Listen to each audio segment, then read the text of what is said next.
আচ্ছা, ক্লাস শুরু করার আগে লাস্ট ক্লাসে খুব তাড়াহুড়া করে ক্লাস শেষ করতে হয়েছিল আমাদের। তো ওখানকার একটা টপিকে একটু কথা বলে নিই। সেটা হচ্ছে যে ক্লাসে কে প্রশ্নটা করেছিলেন আমার ঠিক খেয়াল নাই, যে ম্যাল প্রেজেন্টেশন আর ম্যাল পজিশন কি। আমি সেমই বলেছিলাম, সেম হবে, বাট আমরা আরেকটু ক্লিয়ার আইডিয়া নেই। আমার তখন বলা উচিত ছিল, কিন্তু আসলে মনে হয় 1-1.5 মিনিট ক্লাসের টাইম ছিল। আর মেল মেল প্রেজেন্টেশন আর পজিশন, মেল পজিশনে থাকার ফলে যে পার্টটা প্রেজেন্টেশনে আসবে। নর্মাল প্রেজেন্টেশনটা কি? নর্মাল পজিশন হচ্ছে ভার্টেক্স। ভার্টেক্স পজিশনে থাকলে কি থাকবে? হেড অ্যান্ড দেন ফেস বা আইব্রো, এটা আসতে পারে, তাই না? পজিশনে ওই ভার্টেক্স পজিশনে থাকার জন্য এই প্রেজেন্টেশন গুলো আসতেছে। ওকে, যদি কেউ ব্রিজ প্রেজেন্টেশনে থাকে, সরি, ব্রিজ পজিশনে থাকে, তাহলে প্রেজেন্টেশন হিসেবে কি আসবে? বাটক। আমি বুঝাতে পারলাম কিনা, মানে কোন পজিশনের জন্য কোনটা দেখতে পাবো? আমরা যেটা দেখতে পাবো সেটা হচ্ছে প্রেজেন্টেশন। আর কি জন্য এটা দেখতে পাচ্ছি সেটা হচ্ছে পজিশন। যেমন ভার্টেক্স পজিশন হয়, ভার্টেক্সের জন্য আমরা ফেস প্রেজেন্টেশন পাই। বাটক হচ্ছে পজিশনের নাম। আর বাটক অবস্থায় যদি আপনি অ্যাসেস করেন, তাহলে আপনি কি পাবেন? বাটক পাবেন। ক্লিয়ার? এইটুকু। কেউ কোশ্চেন করছিলেন, আমার আসলে খেয়াল নাই। আচ্ছা, যদি বুঝে থাকেন ভালো, না থাকলেও আমাকে জানাবেন, আমি আবার রিপিট করব। আজকে যেহেতু লেট হয়েছে, সরাসরি ক্লাসে চলে যাই। আজকেও খুব সহজ সহজ কিছু টপিক জাস্ট থরোলি আমরা একটু পড়ে যাব। প্রিলির জন্য যেগুলো ইম্পর্টেন্ট এগুলো একটু হাইলাইট করে পড়বো। আজকের টপিকের মধ্যে আছে abortion, placenta previa, abruption, abruptio placenta, retain placenta, polyhydramnios, oligohydramnios আর ইস ইনকম্প্যাটিবিলিটি। তো আপনারা অলরেডি ওয়ার্ড গুলোর সঙ্গে ভালো মতো পরিচিত, আর আমি লাস্ট যে দুটো ক্লাস নিয়েছি ওখানেও আমরা কিছু ওয়ার্ড অলরেডি পেয়ে গেছি। প্রথমে হচ্ছে অ্যাবর্শন, রাইট? অ্যাবর্শনের ডাব্লিউএইচও এর একটা ডেফিনেশন যদি আপনাদের এমসিকিউ এ উল্লেখ করে যে ডাব্লিউএইচও এর মধ্যে কত সপ্তাহ হইলে অ্যাবর্শন, হ্যাঁ, যদি ডাব্লিউএইচও উল্লেখ করে দেয় তখন less than 20 week, prior to 20 week হবে। আর একটা হচ্ছে লেস দেন 500 গ্রাম। নর্মালি 20 সপ্তাহের একটা বাচ্চার ওজন 500 গ্রামের বেশি হয় না। আবার 28 সপ্তাহের পরে একটা বাচ্চার ওজন অবশ্যই 500 গ্রাম মানে পার হবে। যদি 28 সপ্তাহের আগে কোনো বাচ্চা 500 গ্রামের কম হয়, তাহলে মারা যাবে আর কি, বাঁচতে পারবে না। সার্ভাইভ করার জন্য মিনিমাম ওয়েট হচ্ছে 500 গ্রাম। তো যদি 500 গ্রামের কম হয় আর 20 সপ্তাহের কম হয়, ডাব্লিউএইচও সেটাকে বলছে অ্যাবর্শন। অ্যাবর্শন মানে তো প্রেগনেন্সি টার্মিনেশন, রাইট? এটা তো আমরা জানি। এন্ড আরেকটা ডেফিনেশন কি, এটা কিন্তু আমি লাস্ট ক্লাসেও মনে হয় আপনাদেরকে বলেছিলাম, যে 20 সপ্তাহটা এটা হচ্ছে উন্নত দেশে। আমাদের দেশে কিন্তু 20 সপ্তাহের একটা বাচ্চাকে বাঁচানোর মতো ফ্যাসিলিটিস নাই, বা সবাই এটা হচ্ছে ওইভাবে রিচ করতে পারে না। তো ওভারঅল যে ডেফিনেশন আরেকটা, যে 28 সপ্তাহের আগে। এখন আমাকে একটু বলেন যে 28 সপ্তাহের আগে যেটাকে অ্যাবর্শন বলবো কেন, 28 সপ্তাহের পর যদি হয় সেটাকে কি বলবো? একটু যদি বললেন, মানে কেউ বুঝতে পারেন, লাস্ট ক্লাসটা যদি বুঝেন তাহলে এটা বলতে পারবেন। আমরা বলতেছি 28 সপ্তাহের পর, আই এম সরি, 28 সপ্তাহের আগে যদি হয় সেটা অ্যাবর্শন, তাহলে 28 সপ্তাহের পরে যদি কারো হয় 28 সপ্তাহ 2 দিন, 28 সপ্তাহ 5 দিন, তখন সেটাকে কি বলবো?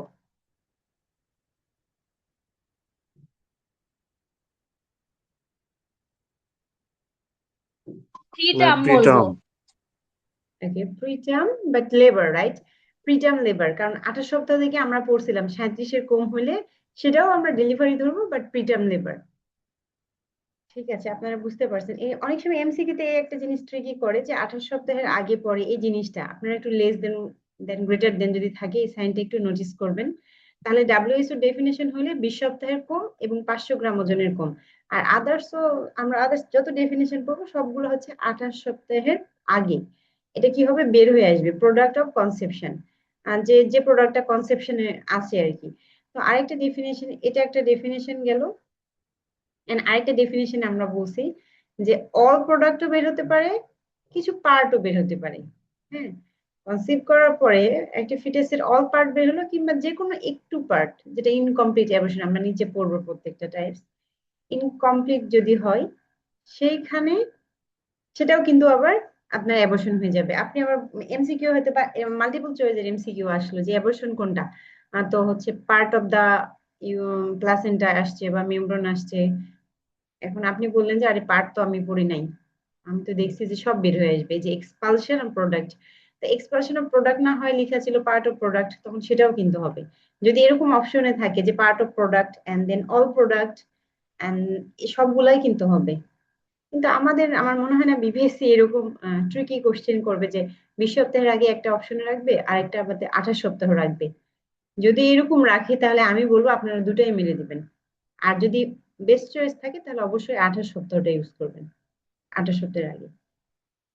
আচ্ছা, আর আরেকটা বিষয় হচ্ছে বিপিএসসি তো এটা প্রকাশ করে না যে তারা কোন আনসার শিটটা ফলো করে, বা একটা পরীক্ষার পর তারা একটা নিজেদের ওয়েবসাইটে যদি একটা পাবলিশ করতো তাহলে কিছু কনফিউশন কোশ্চেন থাকে, আমরা কিন্তু বুঝতে পারি না যে আসলে কোন আনসারটা একসেপ্টেড হয়। সেটা বিসিএস বলেন বা আমাদের নার্সিং এর যে কোনো পরীক্ষা দেই। ওকে, এই তো কজেস এর মধ্যে কি আপনার অ্যাবর্শনের বেশিরভাগ কারণগুলো হচ্ছে ক্রোমোজোমাল, এটা 50%। আর কিছু কজ আছে যেটার কারণ এখনো সায়েন্স খুঁজে পায় নাই, সেটা ইডিওপ্যাথিক, এটা হচ্ছে 40 to 60%। এছাড়া মায়ের age, যদি মা দেখা যায় একটু লেট কনসেপ্ট করে 35 এর পর, মায়ের যদি কোনো ইনফেকশন থাকে, লিস্টেরিয়া টক্সোপ্লাজমোসিস, তারপর ইউটেরাসে যদি কোনো অ্যাবনর্মালিটি থাকে যেমন ফাইব্রয়েড আছে, কনজেনিটাল অ্যানোমালি, ইউটেরাসটা আগে থেকে ছোট, তারপর যদি এন্ডোক্রাইন ইস্যু থাকে, এটা খুবই ইম্পর্টেন্ট। যাদের বাসায় কেউ আছে কিংবা নিজেরা যদি কেউ ভুক্তভোগী হন, এন্ডোক্রাইন ইস্যু হচ্ছে থাইরয়েড যদি কম বেশি হয় তাহলে অ্যাবর্শনের চান্স খুব বেড়ে যায়, এবং ডায়াবেটিস যদি অনেক কম বা বেশি থাকে। নর্মালি আপনার বেশি, যদি বেশি বেড়ে যায়, কোনো মায়ের অলরেডি ডায়াবেটিস আছে তাহলে কনসেপ্ট করতে প্রবলেম হয়, কিন্তু এবং কনসেপ্ট করার পর বারবার অ্যাবর্শন হয়ে যায়। অ্যাবর্শন না হলেও কি হয়, দেখা যায় বাচ্চা অনেক বড় হয়ে যায়, বাচ্চারও আবার ডায়াবেটিস থাকে। আর থাইরয়েড থাকলে তো অ্যাবর্শনের চান্স মানে কি বলবো 90% বেড়ে যায়।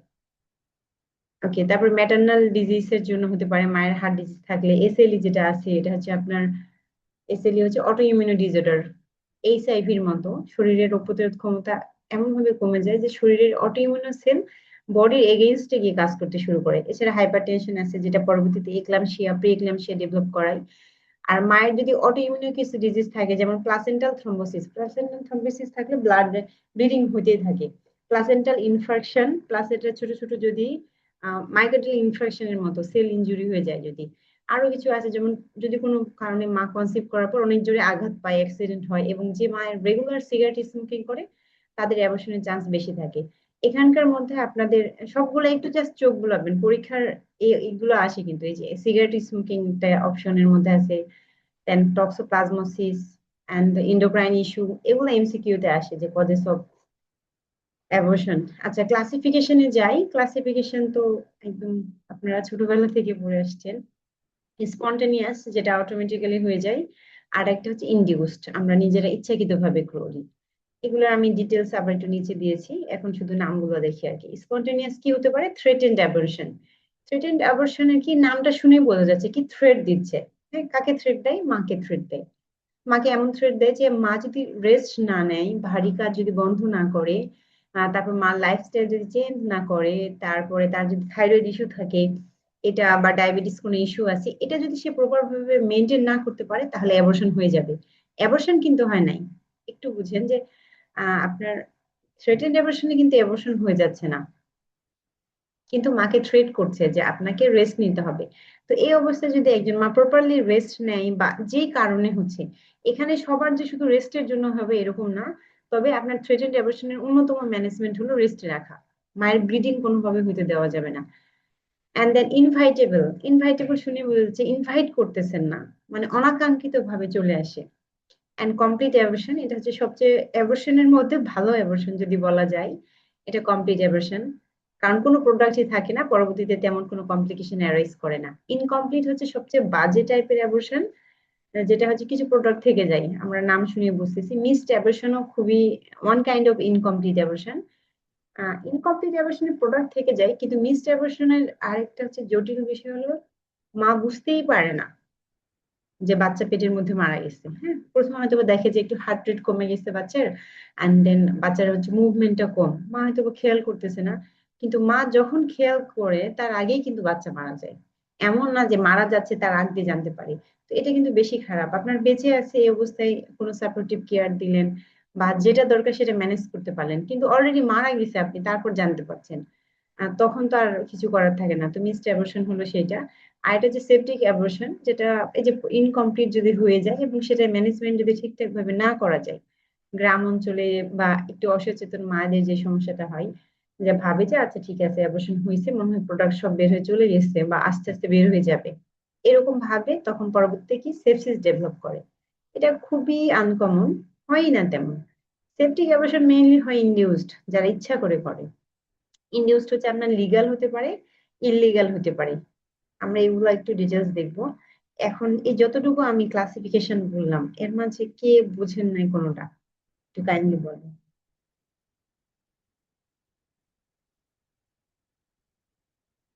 কারো যদি বুঝতে অসুবিধা হয় একটু কাইন্ডলি বলবেন। আমি একটু দ্রুত বুঝতে পড়াই, পারছি। অনেকগুলো আপনাদের আজকে টপিক তো, তো সবগুলো একটু আমাদের চোখ বোঝাইতে হবে, নাহলে রাত্রে 11টা 12টা বেজে। আচ্ছা, আমরা আবার ডিটেলসে পড়বো। ক্লাসিফিকেশন তাহলে আমরা দুইটা পাইলাম, একটা স্পন্টেনিয়াস।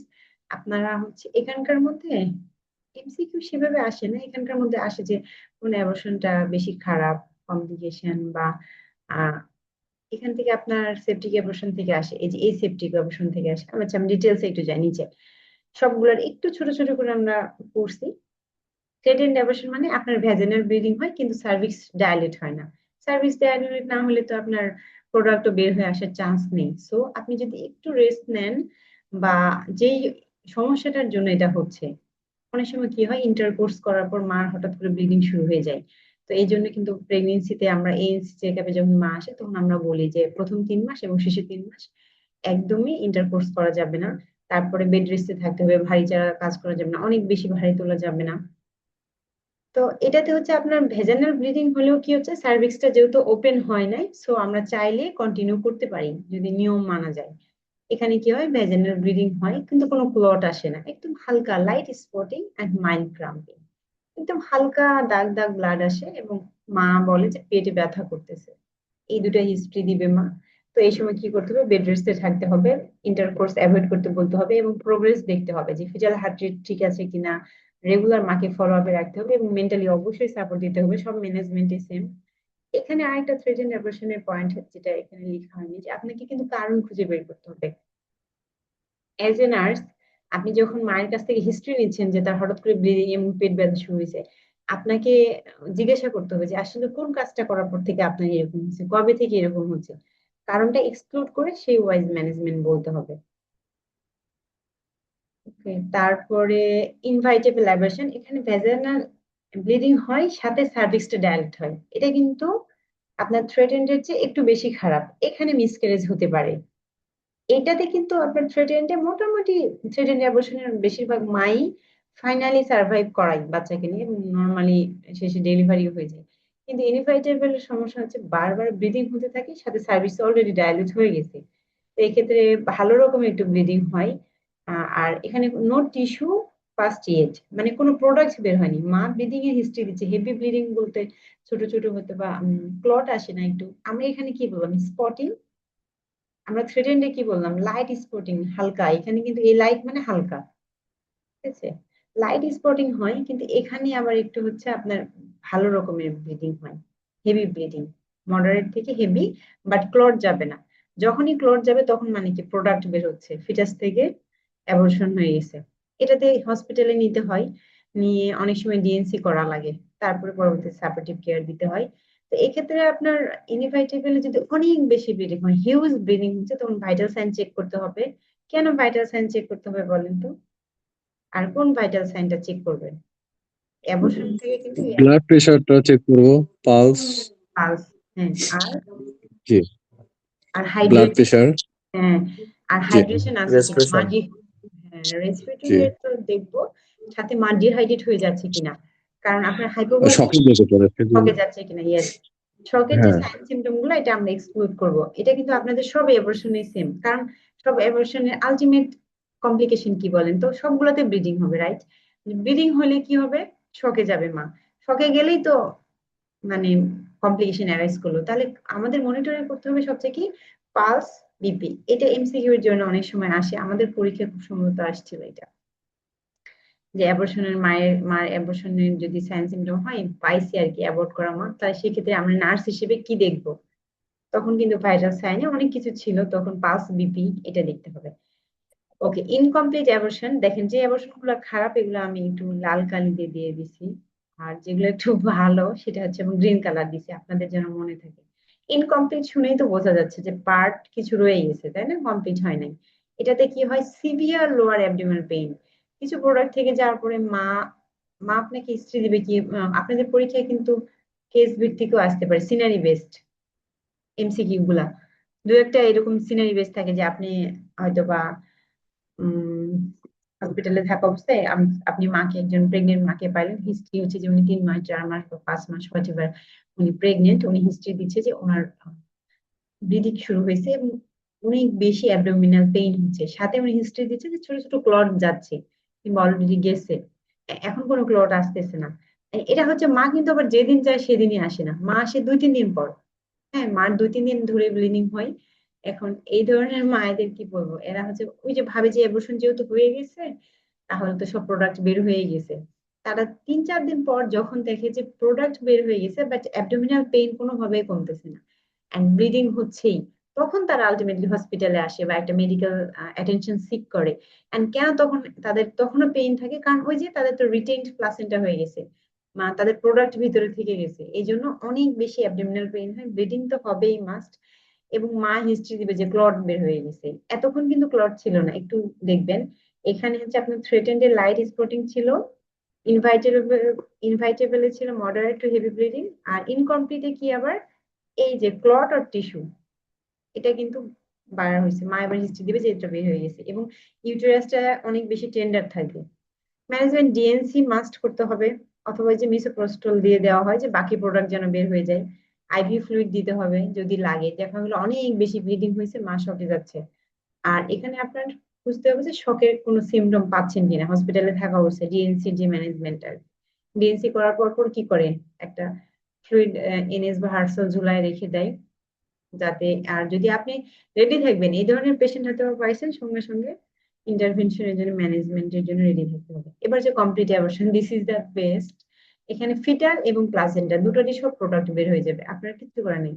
এখানে যে ভেজাইনাল ব্লিডিং স্টপ, আপনি একটা কেস পাইলেন এমসিকিউ এর জন্য, যে একজন মা হিস্ট্রি দিচ্ছে যে তার কনসেপ্ট ছিল, তারপরে 3-4 দিন থেকে সে আর সেরকম ফিটাল যে একটা মুভমেন্ট সেটাও বুঝতেছে না, এবং তার কোনো ব্লিডিং ও হচ্ছে না, তাহলে এটা কোন টাইপের অ্যাবর্শন? আপনি আরামসে কমপ্লিট থাকলে কমপ্লিটে মেরে দিবেন, এবং ব্যথাও কমে যাবে, সবকিছু স্বাভাবিক হয়ে যাবে, এটার উপর তেমন কিছু করতে হয় না, জাস্ট মানে আপনি অবজারভেশনে রাখবেন, আর বেস্ট হচ্ছে একটা আলট্রা করে কনফার্ম হওয়া যে কোনো প্রোডাক্ট বাইহাও থেকে গেল কিনা। এখানে একটা বিষয় দেখেন যে আপনাদের পরীক্ষায় এরকম যদি আসে যে এই যে মায়ের এগুলো আপনি দেখতেছেন, অ্যাবর্শন কোন টাইপের হয়েছে না হয়েছে, এটা কিন্তু আসলে আলটিমেটলি আপনি কিভাবে বুঝতেছেন? আপনাকে তো হচ্ছে মা যে হিস্ট্রি দিচ্ছে, আপনি কিন্তু মায়ের হিস্ট্রির উপর ডিপেন্ডেন্ট, মা হিস্ট্রিতে যা বলবে তাই, তাই না? আপনার কিন্তু এখানে বোঝার কিছু নাই, মা যদি এখন ভুলভাল হিস্ট্রি দেয়, মা হয়তো বা এখানে একটা বিষয় আপনাদেরকে বলি। ওকে, ইনভাইটেবলে কি হয়েছে, মা বুঝতেই পারেনি ক্লট চলে গেছে অলরেডি।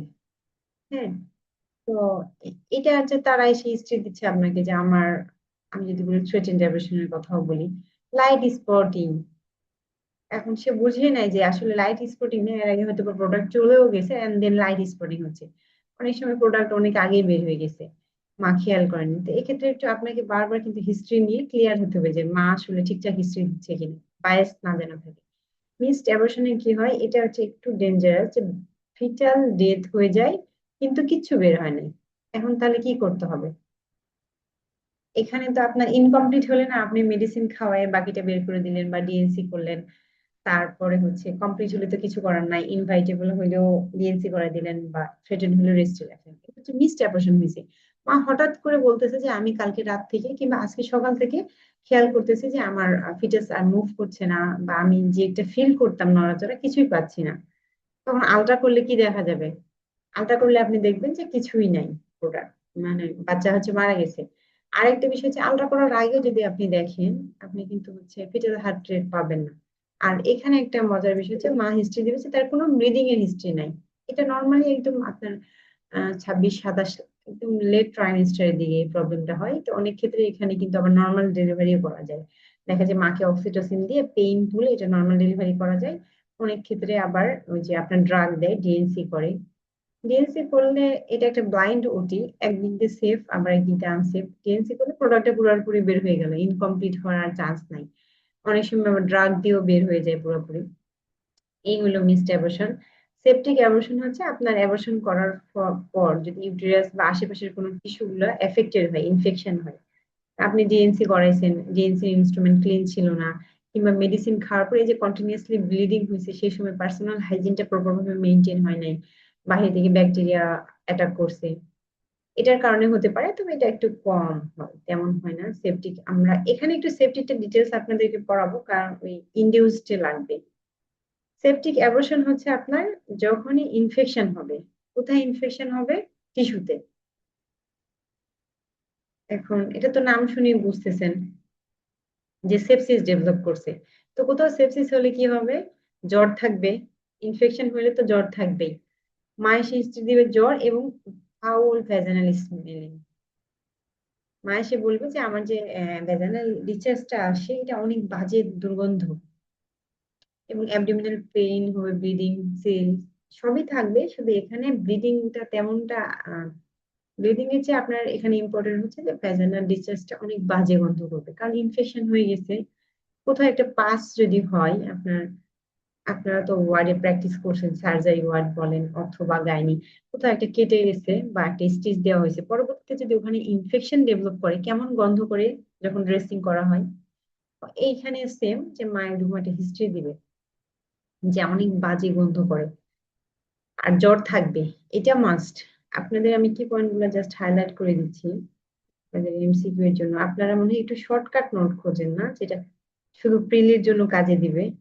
উম, আপনাদের মধ্যে মনে হয় কেউ কেউ আর কি এরকম চাচ্ছেন যে শুরু প্রিলি পার হোক। কিন্তু আসলে আমাদের তো যখন নোট দিতে হয় ইন ডিটেলস দেই, কারণ কেউ না কেউ তো আছে যে ডিটেলস সবকিছু করতে চায়। দ্যাটস ওয়াই একটু ডিটেলস দেওয়া হয়। তো এই ক্ষেত্রে আপনার এতক্ষণ কিন্তু অ্যান্টিবায়োটিকের কোনো কথা ছিল না। এখন হচ্ছে সেপটিক অ্যাবর্শন যখন হয়ে গেছে অবশ্যই অ্যান্টিবায়োটিক দিতে হবে। তারপর আপনি ডিএনসি করতে হবে, কারণ প্রোডাক্ট থেকে গেলে পরবর্তীতে সেপটিক অ্যাবর্শন হয়। যে প্রোডাক্টটা আছে দেখা গেলো সেটাই পচে গিয়ে ওখানে আপনার সেপসিস ডেভেলপ করে। ভাইটালস খুব ভালো করে চেক করতে হবে, কারণ সেপটিক শকে যেতে পারে মা। কমপ্লিকেশন গুলো কিন্তু আপনারা নিজেরাই বুঝতে পারবেন যে সেপটিক থেকে কি হবে আপনার। এটাতে শুধু হাইপোভলিমিকের চান্স একটু কম, এখানে সেপটিক শকে যাওয়ার চান্স বেশি। এই জন্য ফ্লুইড দিতে হবে, আর সবগুলোতে তো মেন্টালি সাপোর্ট দিবেন। এই কয়টা যে পড়াইলাম ম্যানেজমেন্ট সহ, দেন আপনার ডায়াগনোসিস করার কি পয়েন্ট গুলা বুঝেন নাই কেউ কি? ম্যাম লাইট স্পটিংটা একটু লাইট মানে মানে হালকা, কি? স্পট মানে দাগ। আপনাকে আমি যদি বলি, আমার এই আমার হাতটা দেখা যাচ্ছে, এইখানে আপনার জি ম্যাম দেখা যায়। ফোঁটা ফোঁটা রক্তের দাগ, হ্যাঁ, ফোঁটা ফোঁটা, এটা হচ্ছে লাইট স্পটিং। তো মা আপনাকে হিস্ট্রি দিবে, আপনি যদি মানে মেন্টাল সেন্টারে থাকেন, মা আপনাকে হিস্ট্রি দিবে যে আমার, তার পার ভ্যাজাইনাল ব্লিডিংটা হবে স্পটিং, ফোঁটা ফোঁটা, একটা দুইটা, হিউজ একটা ব্লিডিং হয় না, এরকম না, থেকে থেকে দুই এক ফোঁটা করে ফোঁটা ফোঁটা, এটাকে লাইট স্পটিং বলে। বুঝছেন? জি ম্যাম ক্লিয়ার। হ্যাঁ। খুব হালকা, মানে তো খুবই হালকা। আপনি, আপনাকে আপনাকে কি করতেছে এই অ্যাবর্শনটা? আপনাকে থ্রেট করতেছে যে আমার, আমার প্লাসেন্টাতে সমস্যা হচ্ছে কিংবা আমার ইউটেরাসে সমস্যা হচ্ছে, তুমি একটু রেস্ট নাও, কিংবা তোমার যে কারণটার জন্য আমার প্রবলেম হচ্ছে, প্লাসেন্টা কিন্তু থ্রেট করছে যে আপনাকে রেস্ট নিতে হবে, কিংবা যে আপনার করেসপন্ডিং যে কজটা যেটার জন্য এই সমস্যাটা হচ্ছে সেটা বন্ধ করতে বলছে। এটাই হচ্ছে, আপনারা শুধু ওয়ার্ডটা মাথায় রাখবেন, তাহলেই বুঝতে পারবেন যে কোন অ্যাবর্শন আসলে কি বোঝায়, যে থ্রেটেন্ড অ্যাবর্শন থ্রেট করতেছে। কারণ হালকা ব্লিডিং দেখেন কোনো, কিন্তু এখানে আমরা পড়ছি যে সার্ভিক্স কিন্তু ডায়ালেট হয়নি, ইনএভিটেবলি আবার সার্ভিক্স ডায়ালেট হয়ে গেছে, সো এখানে তেমন কিছু করার থাকে না, অ্যাবর্শনই করতে হয় আলটিমেটলি, বা হয়ে যায়। আর ইনকমপ্লিটে হচ্ছে, ইনকমপ্লিট তো আর আমাদের হাতে থাকে না। ইনকমপ্লিটটা মেইনলি হয়ে যায় কখন? ইন, যদি আপনি ইনডিউসড অ্যাবর্শনে যান। একটু আমরা এখন ইনডিউসড গুলাতে যাই। আরেকটা হচ্ছে টার্ম হচ্ছে রিকারেন্ট বা হ্যাবিচুয়াল। 3বার কিংবা তার বেশি যদি কোনো মায়ের আপনার পরপর, এখানে কনসিকিউটিভ বলা আছে, মানে পরপর 3বার কিংবা তার বেশিবার কোনো মায়ের অ্যাবর্শন যদি হয়ে যায়, তাহলে বলতে হবে যে তার রিকারেন্ট অ্যাবর্শন বা হ্যাবিচুয়াল অ্যাবর্শন। তার এখানে সমস্যা হচ্ছে যে তার ইউটেরাস এটা ভুলেই গেছে বাচ্চাকে রাখার কথা। তার যে প্লাসেন্টাটা তৈরি হয়, এটা যে ইউটেরাসের সঙ্গে একসঙ্গে লেগে থাকবে এটা ভুলে যায়। And বারবার যে অ্যাবর্শন হয়ে হয়ে এটা হ্যাবিচুয়াল। তার কোনো হয়তো বা থাইরয়েড ইস্যু থাকতে পারে, কিংবা প্লাসেন্টার কোনো কারণের জন্য হতে পারে, বা ইউটেরাসের কোনো ডিজিজের জন্য হতে পারে, কিংবা বেবিরও কিছু কজেস আছে, আমরা নিচে পড়বো। যে কোনো কোনো কারণে তার বাচ্চাটা আসলে আর কন্টিনিউ হয় না। দ্যাটস ওয়াই 3বার বা তার বেশি পরপর যদি কারো অ্যাবর্শন হয়ে যায়, সেটাকে আমরা রিকারেন্ট বা হ্যাবিচুয়াল অ্যাবর্শন বলবো। এখন হচ্ছে ইনডিউসড অ্যাবর্শন। ইনডিউসড অ্যাবর্শন দুইটা, একটা লিগ্যাল একটা ইলিগ্যাল। কখন আপনি অ্যাবর্শন করাইতে পারবেন, মানে আপনি একজন মা কিংবা আপনি একজন মেডিকেল পার্সন হিসেবে একজন মাকে আপনি কখন অ্যাবর্শন করার কথাটা সাজেস্ট করতে পারবেন, যেখানে মায়ের যদি লাইফ রিস্ক থাকে। হয়তো বা এই অ্যাবর্শন কেন দেখেন, আপনার মা যে তার হিমোগ্লোবিন 7 বা 8, সে হয়তো 2 বা 3 বেবি কনসেপ্ট করে ফেলছে, তো এই মা কি পরবর্তীতে সার্ভাইভ করতে পারবে বলে মনে হয়? তার 7-8 যদি মানে হিমোগ্লোবিন হয়, তাহলে পরে তো এটা তারপরে যদি মা লো বার্থ ওয়েট, মা যদি লো ওয়েটের হয়, তারপর অনেক শর্ট হাইট হয়, এরকম রিস্ক যদি থাকে। তারপর pregnancy due to rape or insect, যদি আমাদের দেশে অবশ্যই এসব চলে না। হ্যাঁ, এখন জোর করে কেউ কাউকে রেপ করছে আর পরবর্তীতে সে কনসেপ্ট করে ফেলছে, তাহলে সেটা বাংলাদেশের আইন অনুযায়ী বা ওভারঅল কান্ট্রি যে অ্যাবর্শনের যে রুলস আছে সেই অনুযায়ী সে অ্যাব্রোভ করতে পারবে। তারপর সিভিয়ার ফিটাল অ্যাবনর্মালিটি, বাচ্চার অ্যানোমালি স্ক্যানিং করে না, অ্যানোমালি স্ক্যানিং দেখা গেল যে বাচ্চার অনেক বেশি প্রবলেম আছে, হার্টে ফুটা আছে কিংবা ব্রেন ডেভেলপ করে নাই। তারপরে আরো কি কি কন্ডিশন হয় আর কি।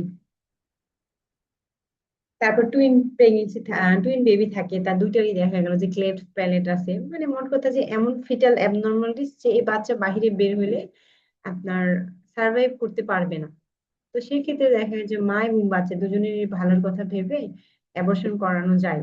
ম্যাটারনাল ফিজিক্যাল আর মেন্টালি, মার যে শারীরিক অবস্থা, মা হয়তো বা মেন্টালি সিক, এটা হতে পারে। দেখেন মেন্টাল ইলনেস, মা অসুস্থ মানসিক ভাবে, বাট কনসিভ করছে, এই মা তো নিজের যত্ন নিতে পারবে না, বা ভুলভাল মেডিসিন খেয়ে ফেললো কিংবা নিজে নিজেকে আঘাত করলো, এরকম অবস্থায় অ্যাবর্শন করানোর নিয়ম আছে, মানে আইন এটা অ্যালাউ করে। আর এটা মেটারনাল ফিজিক্যাল ইলনেস, মা যদি ফিজিক্যালি ফিট না হয়, মায়েরই অনেক অসুখ বিসুখ, দেখেন মার হতে পারে এইচআইভি আছে, এসএলই আছে, বাজে ধরনের কোনো অসুখ আছে, তো সেক্ষেত্রে যদি সে ভুলে কনসেপ্ট করে ফেলে, সেক্ষেত্রে অ্যাবর্শন করার যে আইনটা, এটা তার ক্ষেত্রে প্রযোজ্য।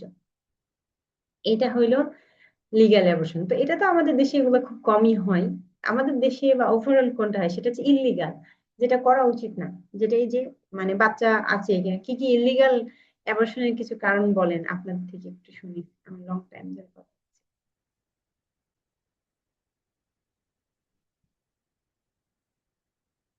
আমাদের দেশে যে ইললিগালি অ্যাবর্শন গুলা করা হয়, আপনারা আমাকে কিছু কারণ বলেন, আপনাদের পরীক্ষার বাহিরে এগুলা হয়তো বা আসলে আসতে পারে।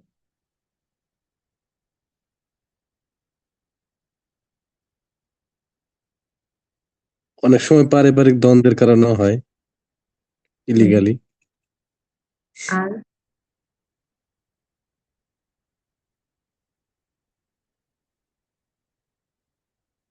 দেখা গেল ডিজায়ার্ড যে চাইল্ড, হয়তোবা কি মেয়ে বাচ্চা চাই, আগে চার মেয়ে পাঁচটা বাচ্চা যাচ্ছে বা ছেলে। হ্যাঁ, হ্যাঁ, 4-5টা জি ছেলে ম্যাম। বাবু আছে, এখন একটা মেয়ে চাই, এই জন্য কনসিভ করছে, হচ্ছে না অ্যাবর্শন। হ্যাঁ, জেন্ডার তবে অ্যানিমালি স্ক্যানিং করে এখন তো জেন্ডার মানে স্ক্যান করা যায়, তাই না? দেখা গেল জানতে পারছে, অ্যাবর্শন করে ফেলে। অথবা একটা ছেলে বাচ্চার জন্য হয়তো বা অনেক ট্রাই করতেছে, ফ্যামিলি থেকে প্রেশার আছে, যখন দেখে যে ছেলে বাবু না, এমন হয় যে কি করে লাস্ট ট্রাইমেস্টার অ্যাবর্শন করে, তারপরে মা ওই যে ইনকমপ্লিট, এরকম আপনার অ্যাবর্শন করার ফলে কিন্তু ইনকমপ্লিট অ্যাবর্শন হয়ে যায়। কারণ বেশিরভাগ ক্ষেত্রে হসপিটালে তো এগুলো এলাও না, আপনি মেডিকেল সেন্টারে যদি যান, একজন ডক্টর কিংবা নার্স মিডওয়াইফ কেউ কিন্তু আপনাকে এলাও করবে না এরকম একটা কারণে। তখন কি হয়, তারা বাসে বাসে নিজে নিজে মেডিসিন খেয়ে ট্রাই করে, তারপর ইনকমপ্লিট হয়, তখন তারা ভাবে যে হয়তো প্রোডাক্ট বের হয়ে গেছে। তারপরে কি হয়, ইনকমপ্লিটটা সেপটিক অ্যাবর্শনে ডেভেলপ করে, তারপর যখন মাসকে যায়, খারাপ অবস্থা হয়, তখন তারা চলে আসে, তখন হসপিটালে আসে।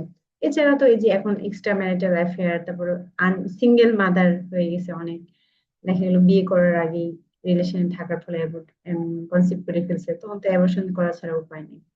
তো বাংলাদেশে বলেন ওভারঅল আর কি ইলিগাল অ্যাবর্শনটা অনেক বেশি হয়। তো ইলিগাল অ্যাবর্শনের কারণ আমি আর তুলে ধরি নাই, কমপ্লিকেশন গুলো ধরেছি যে কি কি হয়। আপনার হেমোরেজ হয়, সেপসিস হয়, আপনাদেরকে তো বললাম যে সেপসিস হওয়ার কারণে হচ্ছে ইনকমপ্লিট হয়। ইলিগাল অ্যাবর্শন বেশিরভাগ ক্ষেত্রে কি হয়, যে হোমিওপ্যাথিক খায়, বিভিন্ন গাছ পাতা হ্যান ত্যান, এই পাতা খাইলে, আনারস খাইলে, বিভিন্ন পিল খায়, তারপরে বিভিন্ন ড্রাগ নেয়, যে যেন অ্যাবর্শন বাসায় হয়ে যায়।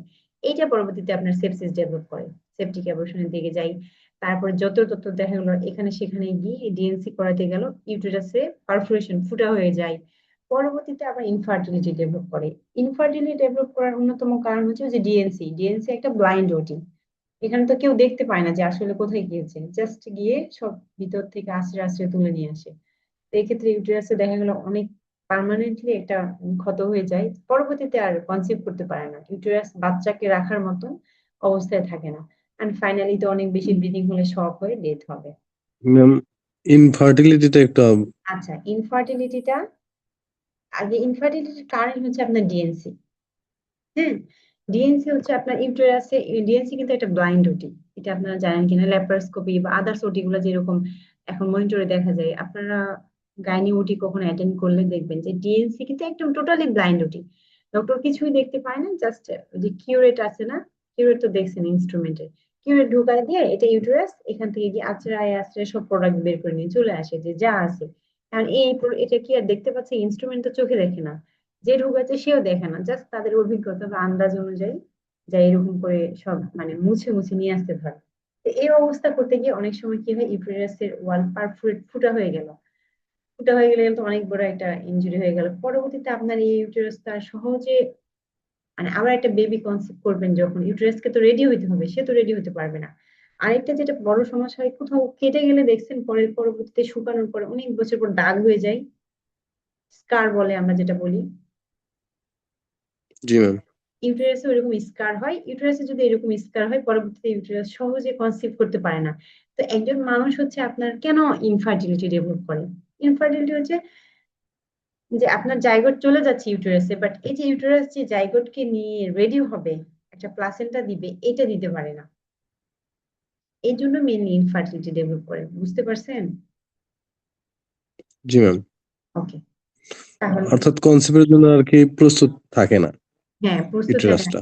আপনার প্রত্যেকবার তো প্রত্যেক মাসে কিন্তু ইউটেরাস রেডি থাকে, প্রত্যেক মাসে একজন সুস্থ ফিমেল যারা হচ্ছে আপনার একটা রেগুলার পিরিয়ড সাইকেল আছে, প্রত্যেক মাসে ইউটেরাস রেডি হয় এবং একটা করে ডিম পাঠায় দেয় ফ্যালোপিয়ান টিউবে। এন্ড এটা কি করে, ওয়েট করে যে একটা স্পাম আসবে, দেন দুটো এক হয়ে জাইগোট নিয়ে আসবে, যখন সঙ্গে সঙ্গে ইউটেরাস রেডি করবে। তো ইনফার্টিলিটির অনেক কারণ আছে, আমি ওগুলোতে ডিটেলসে গেলাম না, যেহেতু আমরা অ্যাবর্শন নিয়ে পড়তেছি। একটা অন্যতম কারণই হলো যে ইউটেরাসই তো রেডি না, ইউটেরাস থেকে যদি ডিম না বের হয় তাহলে তো কনসিভ করবেন না।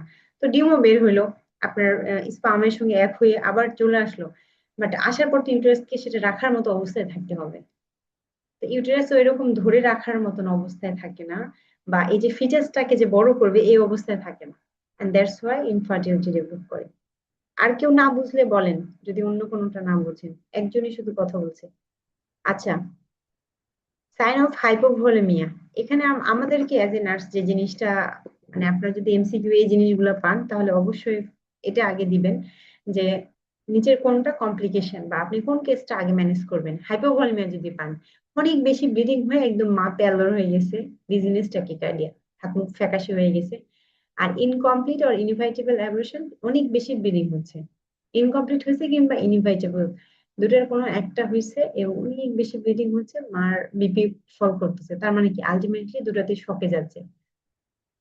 অ্যাবর্শনের কমপ্লিকেশনই হলো শকে যাবে, আলটিমেটলি আপনার শকে যাবে। সব সব অ্যাবর্শনে কি হলো, আপনার নর্মাল হাইপোভোলেমিক শকে, শুধুমাত্র সেপটিক অ্যাবর্শনে যাবে আপনার সেপটিক শকে যাবে, অনেক বেশি সেপসিস থেকে। অ্যাবর্শনের টপিক আপাতত শেষ, কারো কিছু বুঝতে সমস্যা থাকলে বলেন, না হলে পরের টপিকে যাই।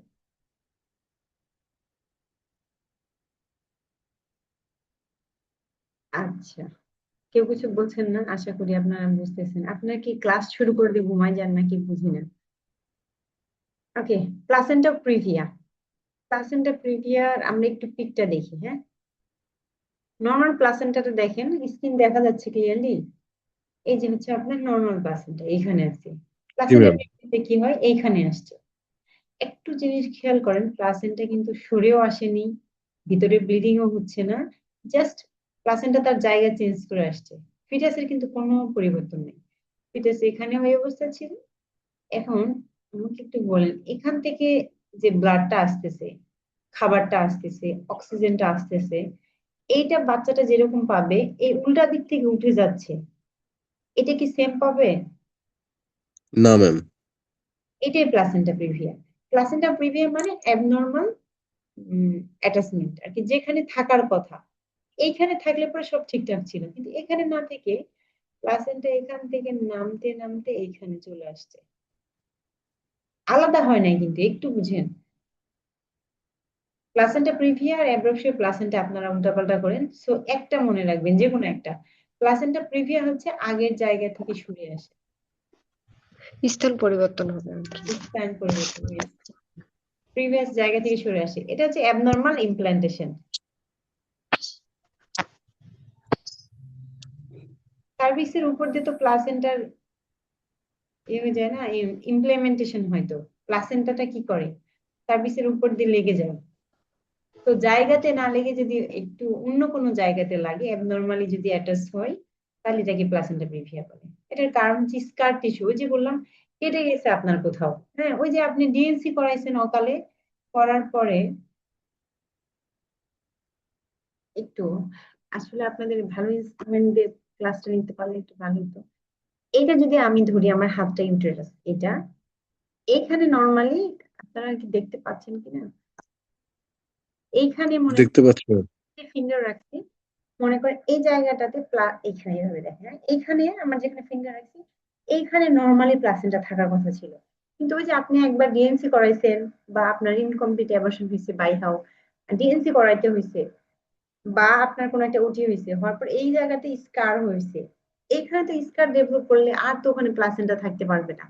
তখন কি হলো, স্কার টিস্যু থাকার জন্য প্লাসেন্টাটা অন্য জায়গায় তৈরি হলো, অ্যাটাচ হইলো অন্য জায়গায়। তারপরে এই যে এখানে প্রিভিয়াসলি সিজারিয়ান সেকশন, আগে থেকে কোনো ওটি হয়েছে, সিজার হলে পরে এখন তো হচ্ছে আপনার সুবিধা হয়েছে যে সেলাই মিশে যায়, সো স্কার ডেভেলপ করে না, আগে কিন্তু স্কার ডেভেলপ করতো। তারপরে অ্যাবর্শন কিংবা ইউটেরাসের সার্জারি করা হয়েছে, কিংবা টুইন প্রেগনেন্সি বা ট্রিপল প্রেগনেন্সি, এই দুই তিনটা বাচ্চা থাকলে কি করে, ভিতরে লাথালাথি করে অবস্থা খারাপ করে দেয়। আচ্ছা, মায়ের এজ যদি বেশি হয়, আর কেউ যদি স্মোক করে, এগুলোর কারণে প্লাসেন্টা প্রিভিয়া হতে পারে।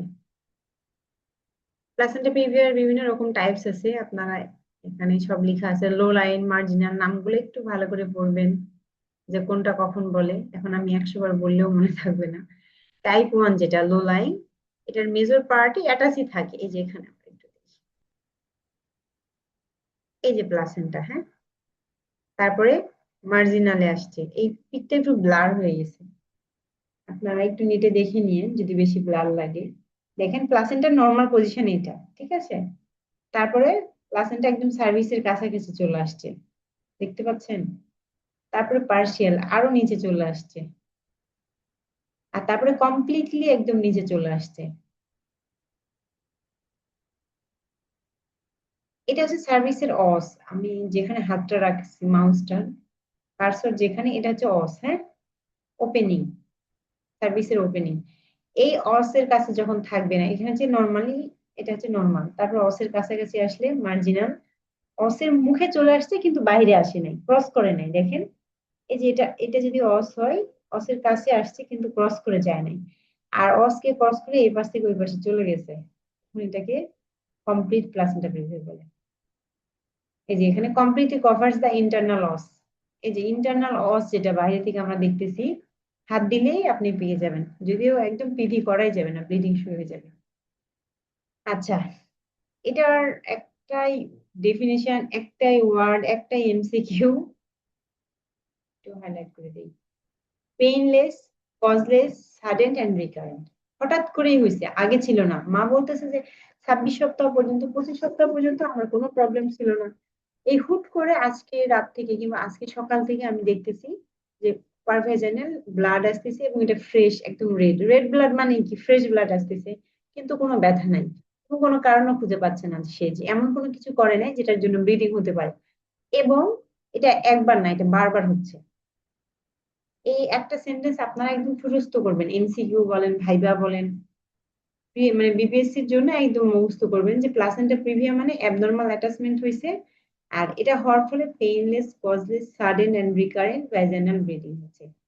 এটা আপনি যদি মার থেকে এই হিস্ট্রিটা পান তাহলে আপনি একদম মানে 99% কনফার্ম থাকেন যে মায়ের প্লাসেন্টা প্রিভিয়া হয়েছে।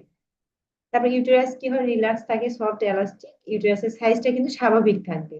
এখন ইউটেরাসের সাইজ কম বা বেশি কেন হবে না বলতে পারেন?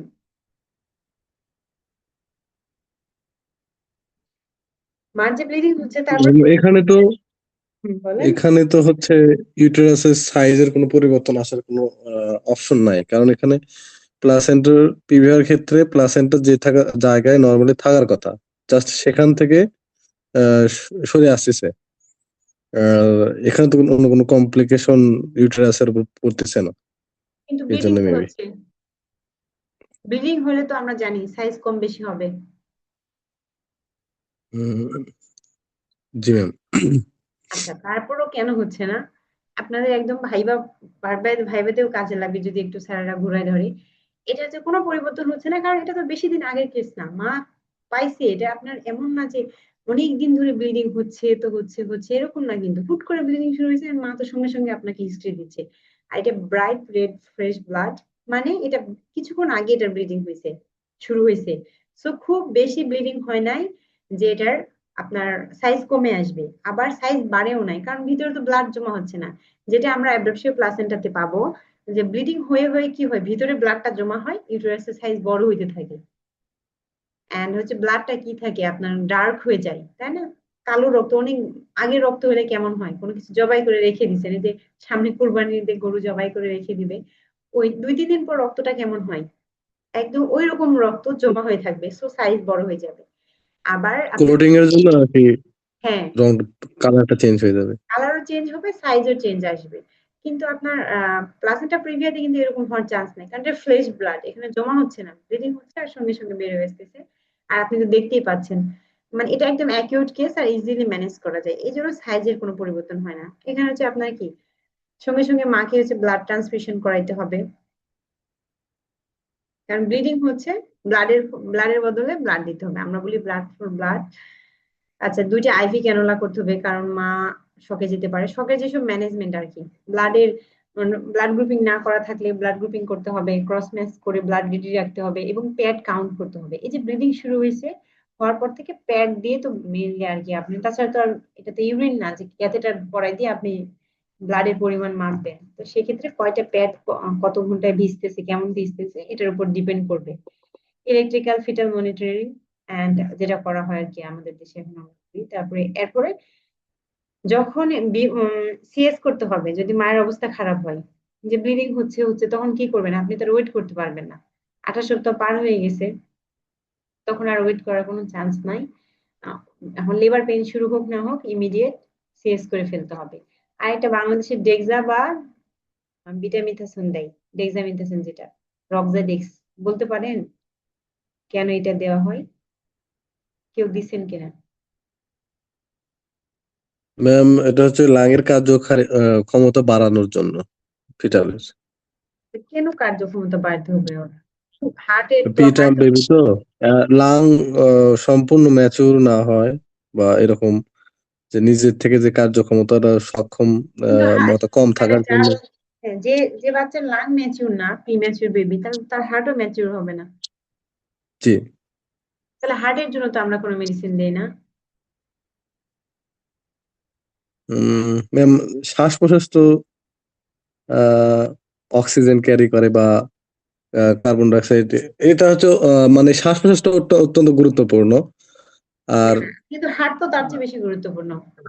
জি তাহলে হার্টের ম্যাচুরেশনের জন্য আমরা কোনো কিছু দিই না, কারণ হার্ট অলরেডি ম্যাচিউর। বাচ্চা কিন্তু আমরা ফিটাল ব্লাড সেটাই। সার্কুলেশন হার্ট তো আছে না, আগে থেকে ম্যাচিউর থাকে, এর জন্য ওটার জন্য আর দরকার পড়ে না। এখন লাঙের কেন দিতে হয়, কারণ ও তো মায়ের পেটের মধ্যে আর বাতাস নিতে পারে না, ওর তো অক্সিজেন যায় রক্তের মাধ্যমে, মার প্লাসেন্টা থেকে রক্ত যাচ্ছে এন্ড এটার মাধ্যমে অক্সিজেন পাচ্ছে। তো that's why lung maturation important. আর বাচ্চা বের হওয়ার পর বাচ্চাকে এই জন্য কাদাইতে হয় যাতে লাং সারফেক্টেন্ট, লাংটা এইভাবে থাকে মায়ের পেটে। আমার যদি হাতটা দেখতে পান এই অবস্থায় থাকে, যে মুহূর্তে ও কাঁদে তখন এরকম হয়ে যায়। যখন কাঁদে বা কথা বলে, কথা তো বলতে পারে না, কাঁদে বা হচ্ছে একটু শব্দ করে না, এরকম করলে এরকম হয়ে যায়। And এটা করলে অ্যাক্টিভ হবে। যদি বাচ্চা দেরিতে কাঁদে তাহলে কি হবে, লাং আপনার দেরিতে কাজ করবে। লাং দেরিতে কাজ করলে কি হবে, ব্রেনে অক্সিজেন দেরিতে যাবে এন্ড তখন ব্রেন সেল কিছু ড্যামেজ হয়ে যায়। পরবর্তীতে এই বাচ্চাগুলো কিন্তু বিভিন্ন রকম কনজেনিটাল আপনার নিউরোলজিক্যাল ডিজিজ ধরা পড়ে। এই জন্য কিন্তু এটা খুবই ইম্পর্টেন্ট। আপনারা দেখবেন যে সবসময় বলা হয় বাচ্চা কখন কাঁদছে, কত সেকেন্ডের মধ্যে কাঁদছে, জোরে কাঁদছে না ধীরে কাঁদছে, এটা কিন্তু দেখবেন যে খুবই ইম্পর্টেন্টলি দেখা হয়। তার মানে আপনার লাং ম্যাচুরের জন্য কেন দিতে হয়, যে বাচ্চার তো লাং এর কোনো কাজ নাই ভিতরে, এতদিন ধরে পড়েছিল। এন্ড দ্যাটস হোয়াই বাচ্চাকে যেহেতু আমরা আগে বের করে নিব, তো এই বাচ্চার তো লাং একটু প্রিম্যাচুর থাকবে, দ্যাটস হোয়াই ডেক্সা দেওয়া হয় যাতে বাচ্চার লাং ম্যাচুর হয়। আচ্ছা, কোনো পিভি করা যাবে না, কারণ পিভি করলে কি হবে, আরো ব্লিডিং এর চান্স বেড়ে যাবে। প্লাসেন্টা তো একদম নিচে আছে, এই সময় রেস্ট, পেলভিক রেস্ট দিতে হবে। কোনো ইন্টারকোর্স করা যাবে না, টাচিং করা যাবে না, ভ্যাজিনাল এক্সামিনেশন কোনো কিছু করা যাবে না। এবং এন্ড দ্যাটস ওয়াই কিন্তু একটা আল্ট্রাসাউন্ড করা হয়। মাকে রেস্টে রাখছেন, ওটি করার নাই, ঠিক আছে, অনেকটা ম্যানেজ হয়েছে, তখন 36 সপ্তাহের পরে আবার একটা। এবং এটা কিন্তু একটা যে দেখবেন মাকে বলা হয় লাস্ট ট্রাইমেস্টারে একটা আলট্রা করতে, 36 সপ্তাহে একবার করা হয়।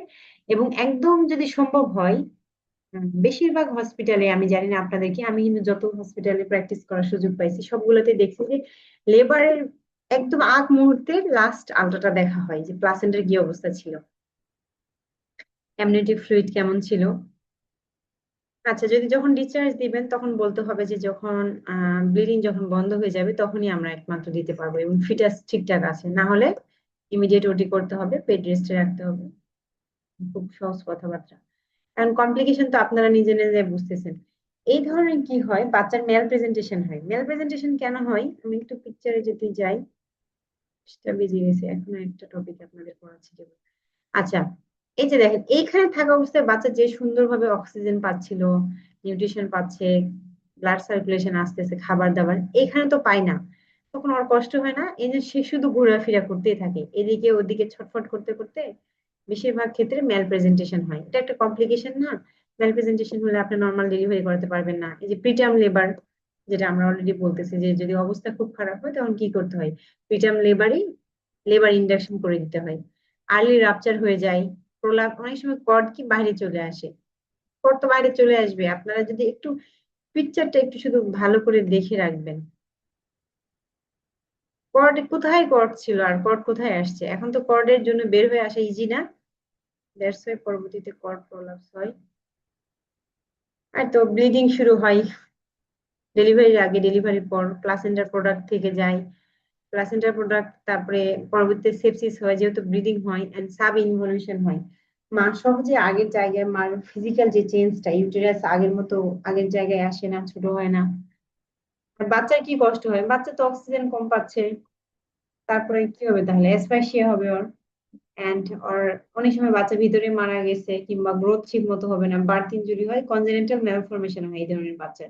এই ধরনের বাচ্চার কনজেনিটাল ম্যালফরমেশন হবে কারণ কি, ও তো অক্সিজেন পায় না ঠিক মতো, প্লাসেন্টা যে উপরে থাকে মানে নিচ থেকে যায়, and that's why congenital malformation হয়।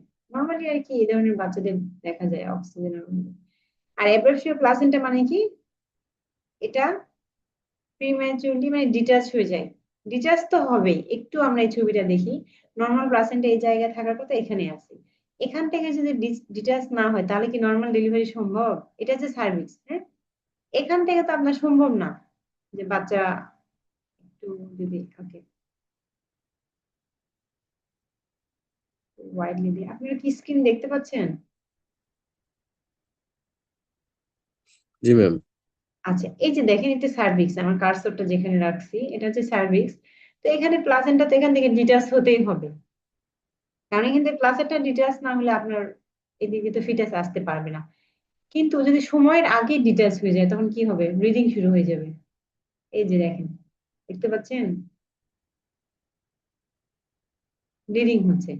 এখন দুইটা বিষয় হয় অনেক ক্ষেত্রে, এই যে এখানে সার্ভিক্সের কাছে চলে আসছে, ব্লাডটা অনেক সময় দেখা যায়, যে দেখা গেল যে আপনি মা আপনাকে হিস্ট্রি দিচ্ছে যে আমার ক্লট আসতেছে কিন্তু একদম কালো কালো ক্লট, মরা ব্লাড যেটা বলে এরকম, হয়তো বা 2-3 দিন আগের রক্ত। এটা একটা হতে পারে। আরেকটা কি হতে পারে, এখানে আছে দেখেন, আমি আবার একটু পিছিয়ে যাই, প্লাসেন্টার এই জায়গাটাতে এখানে কিন্তু দুইটা কাহিনী হয়। অনেক সময় প্লাসেন্টাটা একটু নিচে এসে সার্ভিস থেকে আসে, অনেক সময় এখান থেকে আলাদা হয়ে এখানে ব্লিডিং হয়ে জমা হয়ে থাকে, এই যে কনসিলড হয়ে থাকে, মানে আমি যদি বলি একবারে তালাবদ্ধ, লক হয়ে থাকে। এইটা থাকলে এই যে আমি যে বললাম ইউটেরাসটা আপনার বড় হয়ে যাবে, হার্ড হয়ে যায়, টেন্ডার হয়ে যায়, এটাই আর কি। অ্যাব্রাপশীয় প্লাসেন্টা মানে আপনার ডিটাচ হয়ে যায় সময়ের আগে। ডিটাচ তো হবেই, কিন্তু সময়ের আগে যখন ডিটাচ হয়ে যায় প্লাসেন্টা, তখন এটাকে প্লাসেন্টাল অ্যাব্রপশন বা অ্যাব্রাপশীয় প্লাসেন্টা বলে। বিভিন্ন ট্রমার জন্য হতে পারে, অনেক সময় দেখেন অ্যাক্সিডেন্ট করেই কি হয়, আমরা দেখি যে অ্যাক্সিডেন্ট করছে একটা মা, কিংবা জোরে আঘাত লাগছে, কিংবা পড়ে গেছে, কিংবা অনেক সময় তো অ্যাবিউজের, আমাদের দেশে তো আসলে এগুলোর অভাব নাই, যে প্রেগনেন্ট মাকে হয়তো অ্যাবিউজ করছে, মারছে, তো তখন দেখা গেল মার হিস্ট্রি যে ব্লিডিং হচ্ছে হওয়ার পর থেকে, তারপরে অ্যাবর্ট মানে বাচ্চাটা মারা গেছে, কিংবা তারপরে আলট্রা করলে দেখা যায় যে অলরেডি আপনার অ্যাবর্পশীয় প্লাসেন্টা হয়ে গেছে। ব্লান্ট ফোর্স ট্রমা, মানে খুব ভোতা টাইপ, কোনো কিছু দিয়ে আঘাত লাগছে। যদি মার হাইপার টেনশন থাকে, বিপি বেশি থাকলে এই ধরনের সমস্যা হয় আপনার, যেটা এক্লাম্পসিয়া পরবর্তীতে ডেভেলপ করে। আর মা যদি কোকেন স্মোকিং এগুলা করে, আগে থেকেও অ্যাব্রপশনের হিস্ট্রি ছিল, ব্যাপারটা হলো বডিতে আপনার ইউটেরাস যেটার সাথে অভ্যস্ত। এই যে আপনাদেরকে আমি একটু আগে বললাম যে হ্যাবিচুয়াল যে অ্যাবর্শনটা, হ্যাবিচুয়াল অ্যাবর্শন মানে কি, আপনার অ্যাবর্শন হয়ে হয়ে ইউটেরাস ওটাতে অভ্যস্ত, যে ও যে ধরে রাখবে বেশি দিন ধরে, এটা আর ওর মনে থাকে না। তো এখানেও সেম, যে আগেও আপনার এরকম প্লাসেন্টা আগে সেপারেট হয়ে গেছে, হিস্ট্রি আছে, তখন দেখা যায় সেই মায়ের পরবর্তীতে কিন্তু আবার চান্সটা বেড়ে যায়। তো এখানে কিছু ডার্ক রেড ভ্যাজাইনাল ব্লিডিং থাকে, রেড থাকবে বাট ডার্ক, আমরা যেটা বলি যে খয়েরি বা মেরুন, একটু কলিজা কালারের টাইপের থাকে, কলিজা কালার, এবং অনেক বেশি ব্যথা থাকে, খুবই ব্যথা থাকে, খুবই, মা কিন্তু বারবার বলে যে অনেক বেশি ব্যথা করে, ইউটেরাসটা রিজিড রিজিড পাবেন। হুম। আর বাচ্চার ক্ষেত্রে কি হবে, ফিটাল হার্ট রেটটা বেড়ে যাবে কিংবা কমে যাবে। আর ইউটেরাইন এটা কি সিস্টল মানে হচ্ছে আপনার, আমাদের তো এখানে এভাবে দেখা হয় না, যদি বাচ্চার ব্লাড প্রেশার দেখা যায় তাহলে দেখা যাবে এটা কমে গেছে। কারণ কমে যাওয়ার কারণ হচ্ছে অক্সিজেন তো পাচ্ছে না, এখানে ব্লিডিং শুরু হয়ে গেছে না, তারপর তো ডিস্ট্রেস শুরু হয়েছে, ওর জায়গাটা কমে আসতেছে, প্লাসেন্টা তো ওকে আর সাপ্লাই দিতে পারছে না, আগের মতো করে ব্লাড অক্সিজেন কোনো কিছু সাপ্লাই দিতে পারে না। দ্যাটস ওয়াই ফিটাসের হার্ট রেট কম হয় বা বেশি হয়, বেশিরভাগ ক্ষেত্রে ফিটাল ডিস্ট্রেস হয়, হার্ট রেট বেড়ে যায়, বিপি কমে যায়। এক্ষেত্রে কি করতে হবে, এমার্জেন্সি সিএস করাইতে হবে, ফিটাল মনিটরিং করতে হবে, ব্লাড দিতে হবে। কমপ্লিকেশন তো বুঝতেই পারছেন, সিএস করতে হবে, এখানে কোনো অপশন নাই কি রেস্টে রাখে বা আপনি কিন্তু। এখন আপনারা আমাকে একটু বলেন, প্লাসেন্টা প্রিভিয়া আর এই রিটেন প্লাসেন্টা দুটার মধ্যে ভালো কোনটা, দুটাই খারাপ, তার মধ্যে ভালো কোনটা?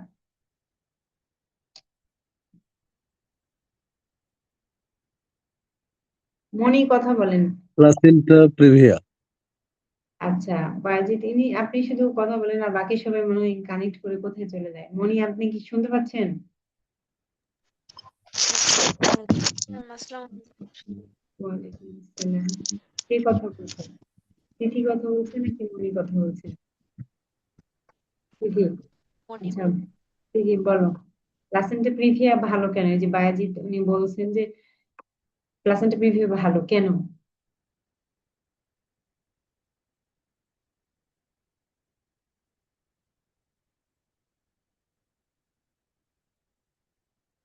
শেষ।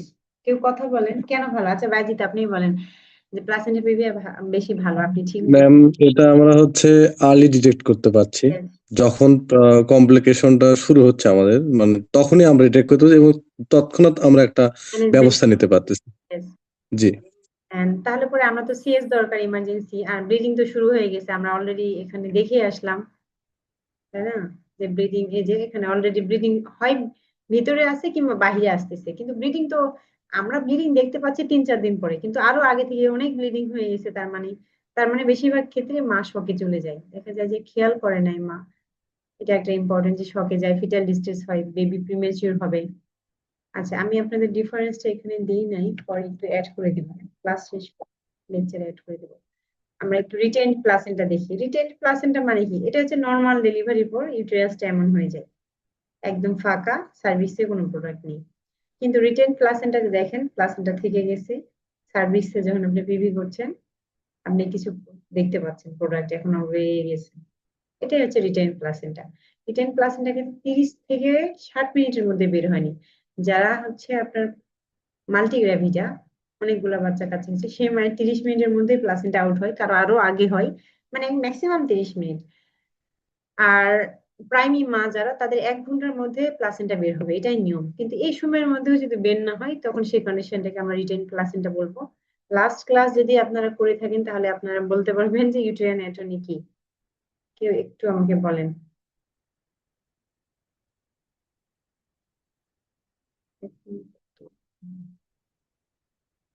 বলতে পারবেন কেউ?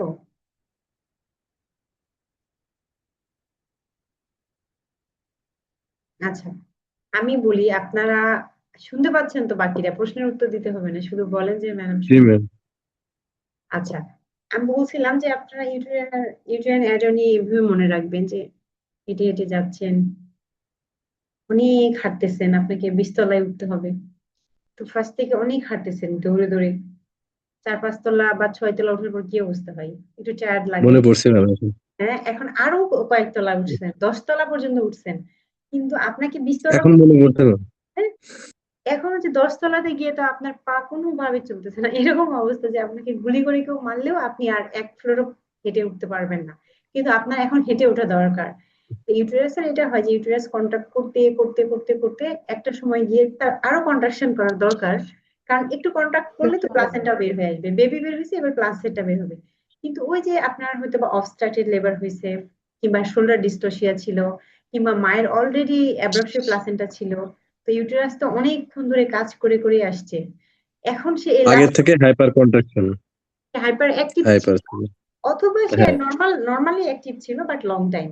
এটা কিন্তু আমরা হাইপার অ্যাক্টিভ বলতেছি না, যে তার কাজ করার কথা ছিল 2 ঘন্টা, আপনি তাকে 4 ঘন্টা কাজ করাই নিছেন, নেওয়ার পর বলতেছেন আরেকটু করেন, প্লাসেন্টা বলে যে সরি আমি আর পারছি না, এন্ড দেন তখন প্রোডাক্ট ভিতরে থেকে যায়।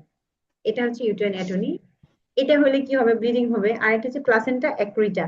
প্লাসেন্টা এই যে এখানে যে প্লেসমেন্ট হয়, আমরা কোথায় দেখলাম,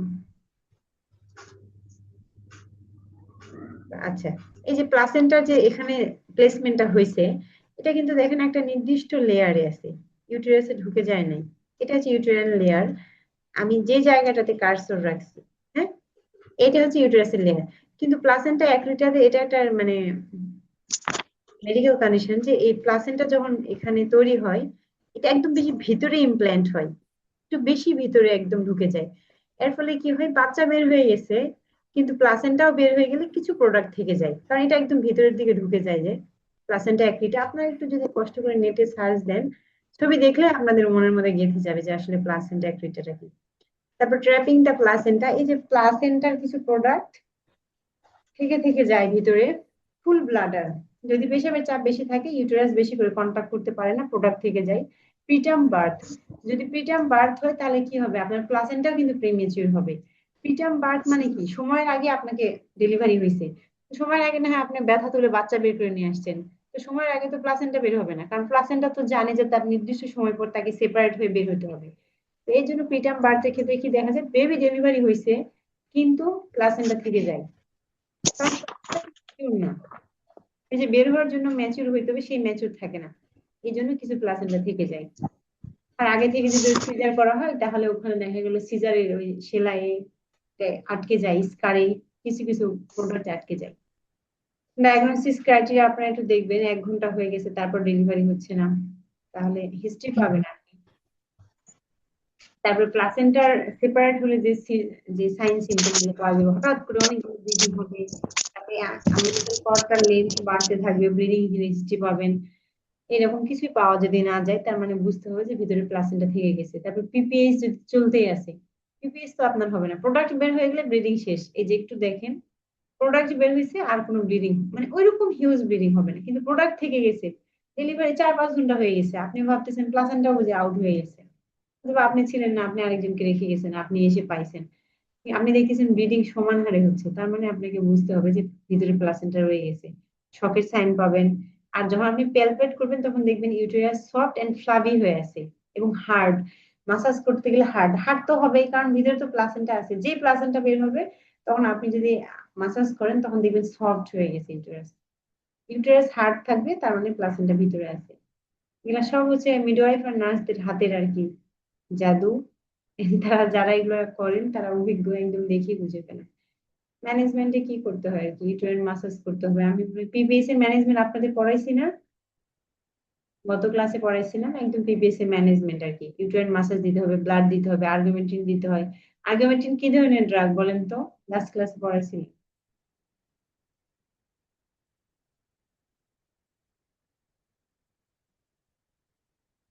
প্রোকোলাইটিক আর অক্সিটোলাইটিক ড্রাগ পড়াইছিলাম, আপনাদের খেয়াল আছে কিনা। আচ্ছা, ক্যাথেটার করতে হবে ইউরিন আউটপুট দেখার জন্য। তারপরে ক্যাথেটার গুলো আরেকটা সুবিধা হচ্ছে ব্লাডের চাপ কমে যাবে, ব্লাডের চাপ কমলে আপনার ইউটেরাস ভালো মতো কন্ট্রাক্ট করতে পারে আর সহজে প্রোডাক্ট বের হয়। এগুলো হচ্ছে ওভারঅল ম্যানেজমেন্ট গেল। এই যে জেনারেল, এখান থেকে এটা একটু এমসিকিউ এর জন্য এইটা ইম্পর্টেন্ট, সরি এইটা, যে যদি রিটেন প্লাসেন্টা থাকে কি কি লাগে, এমসিকিউ হয়তো বা থাকলো। ইউটেরাইন মাসাজ আছে, তারপর আর্গুমেন্টিন আছে। আর্গুমেন্টিন হচ্ছে অক্সিটোসিনের আরেকটা যা। আচ্ছা, তারপরে স্পেসিফিক ম্যানেজমেন্ট যেগুলো, সেটা হচ্ছে প্লাসেন্টা সেপারেট হয়ে গেলে তো ওই যে সিসিটি যেটা আপনাদের বলছিলাম, যে কন্ট্রোল কর্ড ট্রাকশন, আর্টারির মাথায় পেঁচায় পেঁচায় আস্তে আস্তে বের করতে হবে যেটুকু আছে প্রোডাক্ট।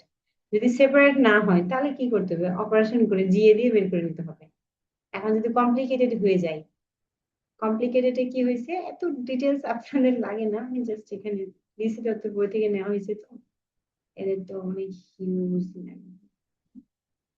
এগুলো একটু আপনারা দেখে নিন, এখানে তেমন কঠিন কোনো কথা নাই, নাকি আমি পড়াই দিব, এখনো অনেকগুলো টপিক আছে তো।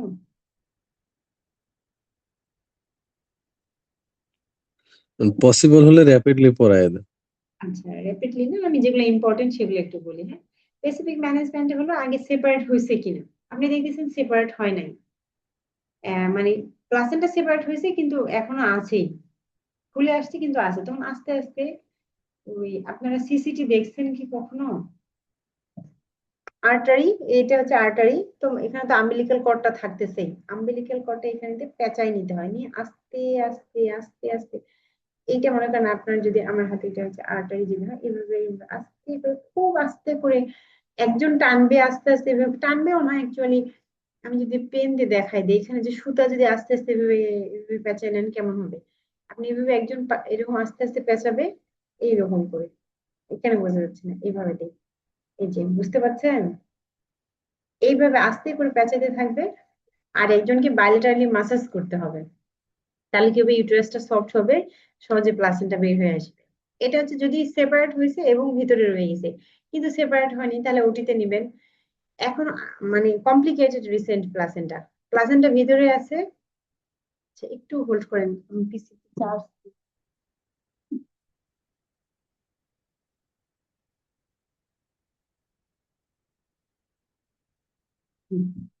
আচ্ছা, প্লাসেন্টা ভিতরে আছে, মা শকের দিকে গেছে, হ্যাঁ, কিন্তু তেমন ব্লিডিং হচ্ছে না, তখন কি করতে হবে, শকের ম্যানেজমেন্ট করতে হবে। এবং যদি অবস্থা ভালো হয় তারপরে আমরা প্লাসেন্টা রিমুভ করব ম্যানুয়ালি, জিএ জিএ দিয়ে। একটু একটু বোঝেন, যে ফার্স্টে আমরা বললাম যে সেপারেট হয়েছে, সিসিটিতে বের করলাম, সেপারেট হয় নাই, তখন কি ওটিতে নিতে হবে। এখন হচ্ছে প্লাসেন্টা ভিতরে আছে প্লাস শকে গেছে, কিন্তু এখন আর ব্লিডিং হচ্ছে না, ব্লিডিং বন্ধ হয়ে গেছে, কিন্তু মা অলরেডি শকে। তাহলে এটাকে কি করতে হবে, আগে আপনি শকের ম্যানেজমেন্ট করবেন, কারণ আপনি তো প্লাসেন্টা পরেও বের করতে পারবেন। যদিও ব্লিডিং এর কারণ হচ্ছে প্লাসেন্টা এবং এই জন্য শক হচ্ছে, বাট আপনারা কি এমার্জেন্সি ম্যানেজমেন্ট করতে হবে আগে শকের। শক ম্যানেজ করলেন, তারপর পেশেন্টকে ওটিতে নিয়ে জিয়ে দিয়ে তারপরে ম্যানুয়ালি আর কি বের করে নিতে হয়। তারপর রিটেইন প্লাসেন্টা উইথ ব্লিডিং, যদি প্লাসেন্টা থাকেই এবং ব্লিডিংও হতে থাকে। আচ্ছা, এখানে আমি সরি, এখানে মনে হয় একটা ওয়ার্ড মিস্টেক হয়ে গেছে, যে যদি শকে যায় এবং ব্লিডিং হয়, এটা একটু আমি আপনাদেরকে কারেকশন করে দেই কাইন্ডলি, আমার কাছে তো এখন বইটা নেই, আমি কারেকশন করে দিই, নেক্সট ক্লাসে আবার দরকার হলে রিপিট করবো। এখানে একটা কিছু মিস্টেক হয়েছে, আই এম সরি। আচ্ছা, written placenta with sepsis, placenta ভিতর থেকে গেছে এবং সেপসিস ডেভেলপ করছে। এটা কাদের ক্ষেত্রে হয় জানেন? এটা হচ্ছে বাসায় নর্মাল ডেলিভারি করে ফেলছে, গ্রামের থাকে না দাই বা হুইভার, বাসায় ডেলিভারি করছে এবং মনে করছে প্লাসেন্টা বের হয়ে গেছে। মনে করছে বলতে কি, তারা তো আর এত বুঝে না আমাদের মতো। আপনারা কি জানেন প্লাসেন্টা বের করার পর গুনে গুনে দেখতে হয় সবকটা লোব আছে কিনা, মানে ফুল প্লাসেন্টা আসলো কিনা? দেখছেন কেউ? ফিমেল যারা আছেন তারা তো, আপনারা অফ সোয়ারে ডিউটি করলে বলতে পারবেন। ডেলিভারি রুমে প্লাসেন্টাটা যখন বের হয়, প্লাসেন্টার কয়টা লোব আছে ওগুলো গুনে গুনে দেখে যে কোনো কিছু বাদ পড়লো কিনা। তো এটা তো আমরা বুঝি বা একজন মিডওয়াইফ বুঝে, একজন ডক্টর বোঝেন, কিন্তু যারা আছেন সবাই যে গ্রামে বুঝেন না তাও না, বাট অনেকেই কিন্তু আছে যে এত বোঝে না। তো দেখা গেল বলছে প্লাসেন্টা বের হয়েছে, তারপরে 7-8 দিন হয়ে গেছে বা আরো বেশি হয়ে যায়, 7-8 দিনে নর্মালি হয় না, 8-10 দিন হয়ে গেছে, তারপর ব্লিডিং কমতেছে না। তখন মা যখন আসে তখন দেখা যায় যে আলট্রা করলে দেখা যায় যে প্রোডাক্ট ভিতরে এখনো থেকে গেছে, প্লাসেন্টা রয়ে গেছে। তারপর ওটা কি করা হয়, কালচার করতে হয়, করে দেখতে হয় কোন ব্যাকটেরিয়া আছে, সেই অনুযায়ী অ্যান্টিবায়োটিক দিতে হয়। আর এতদিন ব্লিডিং হওয়ার ফলে তো অ্যানিমিয়া মাস্ট, তখন মাকে ব্লাড দিতে হবে এবং আবার ওটিতে নিয়ে ওটি আপনার জিএর আন্ডারে রেখে প্লাসেন্টা রিমুভ করতে হবে। আমি আমার লাইফে একটা কেস পাইছি, আমি নিজে, তখন আমি ইন্টার্নশিপে স্টুডেন্ট ছিলাম। তো আমরা এরকম মেডিসিন ওয়ার্ডে আমি নাইট ডিউটি করতেছি, মা আসছেন একদম অ্যানিমিক হয়ে এবং শকে যাওয়ার মতো। আমরা এসে তো ভাবছি, আমরা তো আর কারণ এক্সক্লুড করার টাইম নেই, আমাদের হচ্ছে শকে যাচ্ছে, ইমিডিয়েট 2 হাতে 2টা ক্যানোলা করে আমরা ফ্লুইড রান করছি। এবার আমরা হিস্ট্রি নিচ্ছি, পেশেন্টের মা পাশে দাঁড়ায় আছে। তো অনেক বয়স্ক মানুষ, মনে হয় গ্রাম থেকে আসছে, কাপড়ের টোপলা একটা হাতে নিয়ে এইভাবে আছে। এখন আমি বলতেছি, উনি কাঁদতেছে আর বারবার বলতেছে বাচ্চাটার জন্য এমন হলো, বাচ্চাটার জন্য এমন হলো। আমি তাকে বলতেছি যে আপনি কে হয় আপনার, আপনি কাঁদতেছেন কেন, আর উনি এরকম হয়ে গেছে কেন, ফ্যাকাশে হয়ে গেছে। তো বলতেছে ওনার বাচ্চা, জাস্ট আপনারা ইমাজিন করেন যে 36 কি 37 দিন ছিল ওই বাচ্চাটার বয়স। মানে উনি ওনার তাহলে আপনার পিপিএস চলতেছে 36-37 দিন ধরে, হয়তো বা প্রোডাক্ট থেকে গেছিল অথবা পিপিএস ডেভেলপ করছে। পিপিএস তো আপনার রিটেন প্লাসেন্টা হলেও হয়, এন্ড দ্যাটস ওয়াই সে কিন্তু এতদিনে এসে শকে গেছে পেশেন্ট, ওই পেশেন্ট আর বাঁচে নাই। তো এটা একটা অন্যতম মানে ব্যাপার হয় যে আপনার অনেক দেরিতে রিটেন প্লাসেন্টা হয়েছে, সাথে সাথে যদি জানা যায় 2-1 দিনের মধ্যে হলেও ম্যানেজ করা যায়।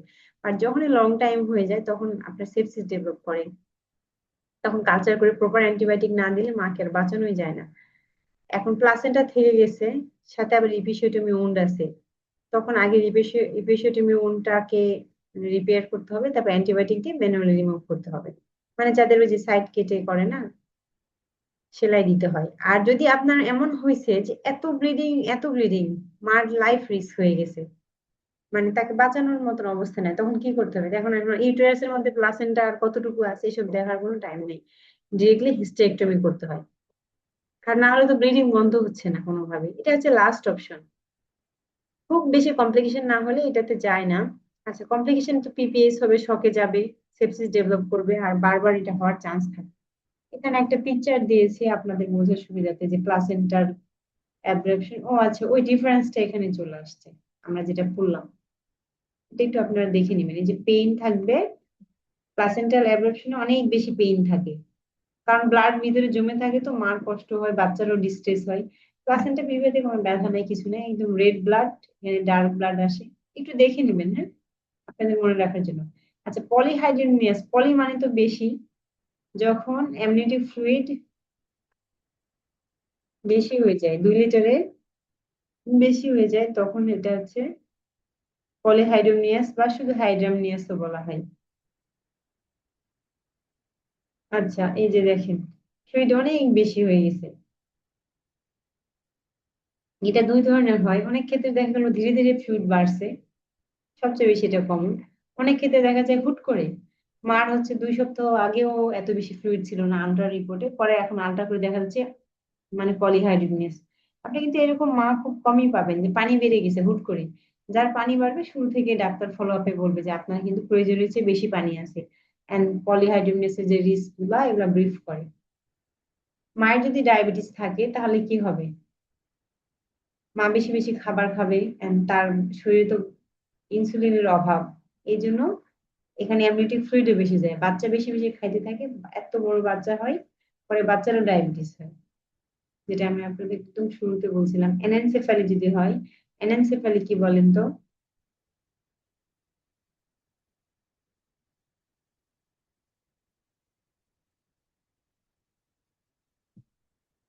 অ্যানেনসেফালি বলতে পারেন?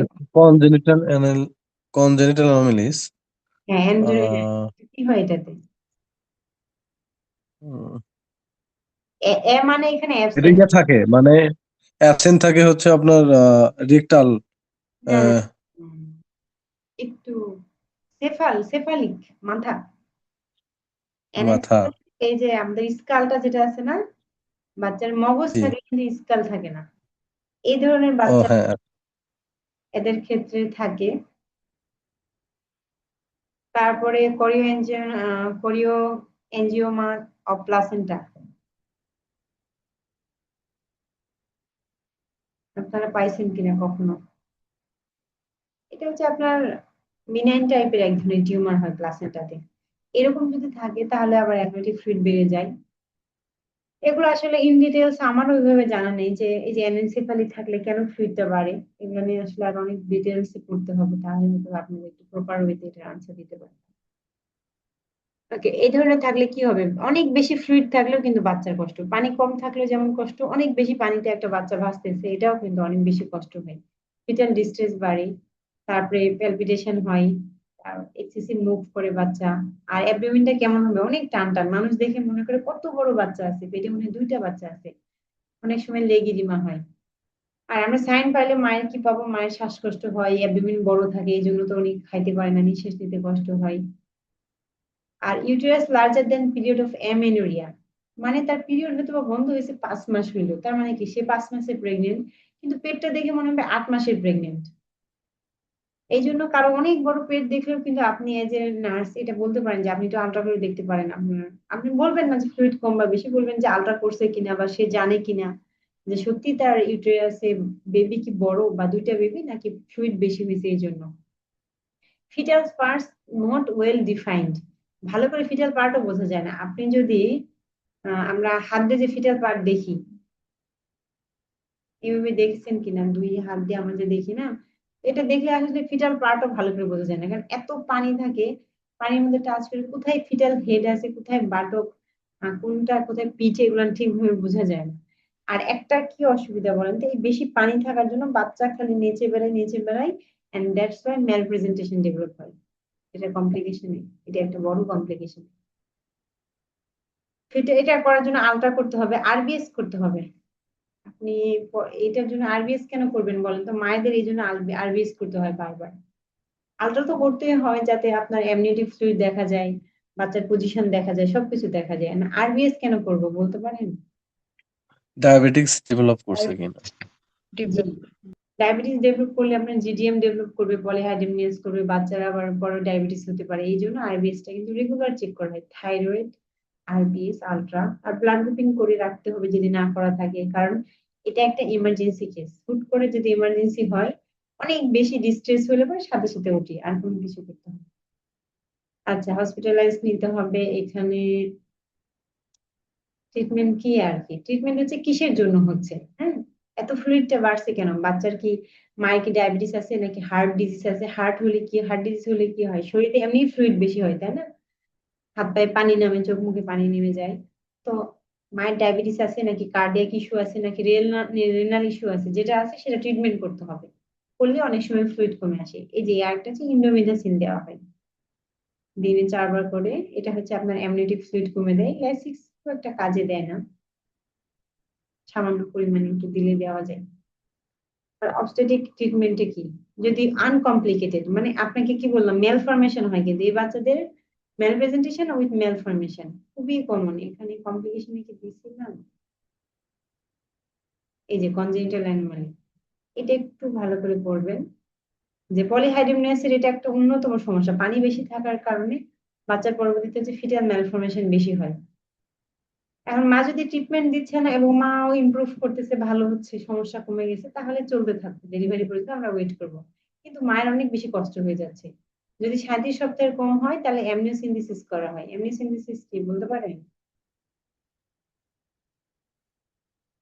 পেট ফুটা করে পানি বের করতে দেখছেন?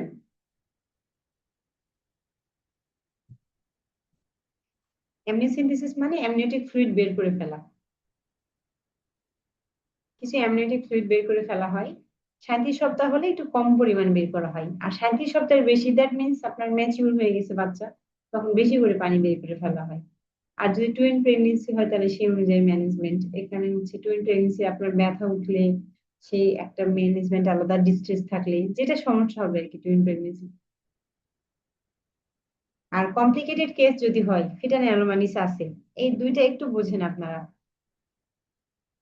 একটাতে আমরা বলতেছি যে কোনো কোনো ফিটাল ম্যালফরমেশন নেই,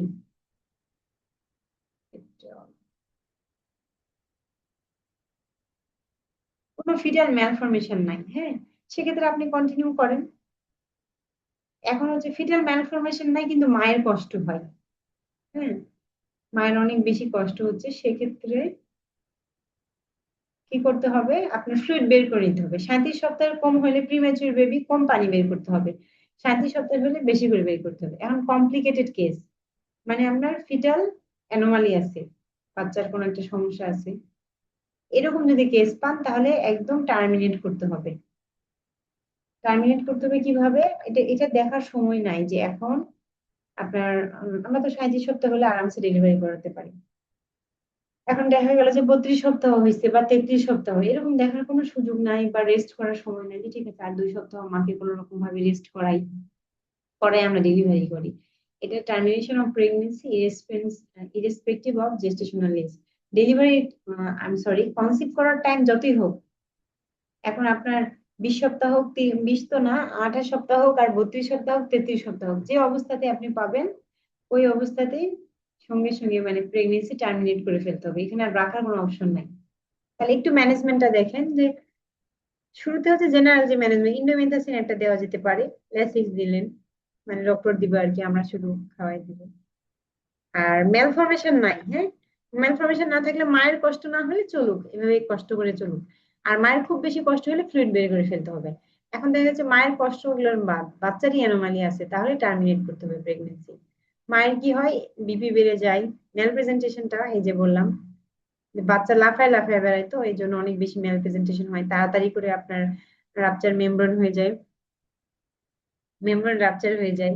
এন্ড তারপর প্রিটার্ম লেবার হয়, প্রলাপস প্রলাপস হয়, ইউটেরাস ইনার্শিয়া হয়, পিপিএস।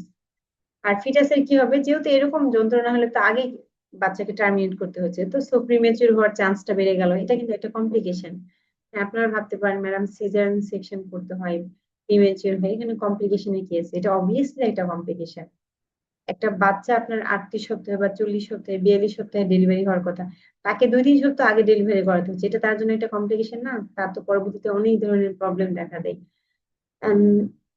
এইটা গেল। এখন অলিগোহাইড্রোমিয়াস, অলি মানে কি, কম, আমরা তো সবাই জানি না। অলিগোহাইড্রোমিয়াস মানে কম, ফ্লুইড কমে যায় কত, 200 কম। এটা খুবই রেয়ার কেসে হয়, এত কম হয় না। আমাদের দেশে দেখা গেল যে 2 লিটারের পর্যন্ত তো নর্মাল, একেবারে 1-1.5 লিটার হলেই ডক্টর একটাই কথা, পানি কমে গেছে তাড়াতাড়ি সিএস করতে হবে। বাবা মা তো ভয় পেয়ে যায়, বাচ্চা তো কষ্ট পাবে। এই যে অ্যামনিওটিক ফ্লুইড ইনডেক্স যেটাকে বলা হয়, এটা যদি 8-এর কম আসে, 8-এর কম মানে আপনার 200-র কম, এত এক্সট্রিম লেভেলে যায় না। এখানে অলিগোহাইড্রোমিয়াসের ডেফিনেশন গুলো আসলে ডিসি দত্তের বইতে এগুলো ইন্টারন্যাশনালি সবার জন্য দেওয়া, খালি বাংলাদেশের জন্য হলে হয়তো এটা বলতো লেস দেন 500, কিন্তু আপনাদের আর কি পড়ার জন্য দেওয়া হয়েছে। তাহলে 200 ml এর কম হইলে পরে এটা অলিগোহাইড্রোমিয়াস।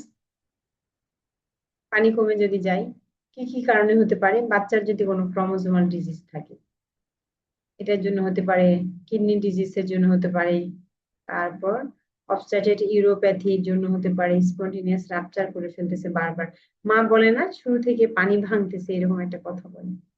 আবার বেবি যদি পোস্ট ম্যাচিউর হয় তাহলে কিন্তু সমস্যা, কারণ ও অনেক বড় হয়ে গেছে, সেই তুলনায় তো পানি কমে আসবে আস্তে আস্তে।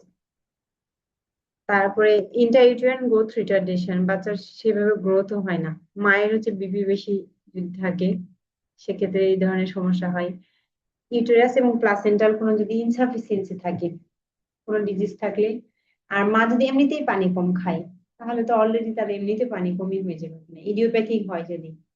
ম্যানেজমেন্টে কি হচ্ছে, আপনি সিমটমে পাবেন হার্ট রেটটা বাচ্চার কমে গেছে, মুভমেন্ট কমে গেছে, অ্যাবডোমেনটা আর আগের মতো ডিস্টেন্ট নাই, না থাকা তো স্বাভাবিক না, পানি তো নাই বেশি, তাহলে কেমনে ডিস্টেন্ট থাকবে। ইউটেরাসের সাইজ স্মল পাবেন। জেস্টেশন পিরিয়ড, এই যে আমরা একটু আগে কি বললাম, আপনার পলিহাইড্রোমিয়াসে 5 মাসের বাচ্চাকে দেখে আপনার মনে হবে যে 7 মাস 8 মাসের, এখানে আবার 7-8 মাসের বাচ্চার পেট দেখে মনে হবে 5 মাসের বাচ্চা। ম্যাল প্রেজেন্টেশন হয়, বিস প্রেজেন্টেশন কমন। ইউটেরাসটা ফুল অফ ফিটাস, পুরোটাতে ইউটেরাস থাকে, মানে ছবিতে যায় পুরোটা দেখেন বাচ্চায় আছে, পানি কতটুকু।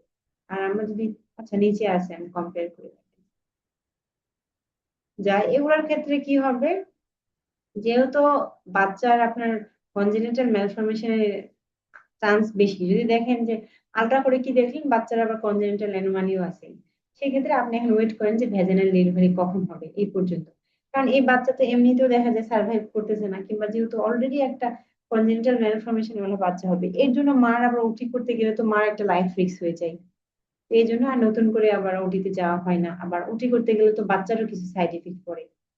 এই জন্য ওটি না করে, যদি আপনি কি করছেন ফিটাল কনজেনিটাল ম্যালফরমেশন পাইছেন, তাহলে আপনি নর্মাল ডেলিভারির জন্য ওয়েট করবেন। অনেক সময় অক্সিটোসিন দিয়েও আমরা মায়ের ব্যথা উঠাই। আর যদি ভ্যাজানাল ডেলিভারি সম্ভব না হয়, এখানকার টুটা কোথায়, আচ্ছা ভ্যাজানাল ডেলিভারি যদি করানো না যায়, যে খুবই ম্যাল প্রেজেন্টেশনে আছে, বাটক বা ফুটলিং এরকম কঠিন কোন একটা অবস্থায় আছে, তখন সিএস করতে হবে। বুঝতে পারছেন? জি ম্যাম। অনেকগুলো টপিক, আসলে এত টপিক একদিনে পড়াই, আমি বুঝছি আপনাদের মাথার উপর প্রেশার চলে। আচ্ছা মায়ের ক্ষেত্রে কি হয়, প্রলং লেবার হয়ে যায় আর কি।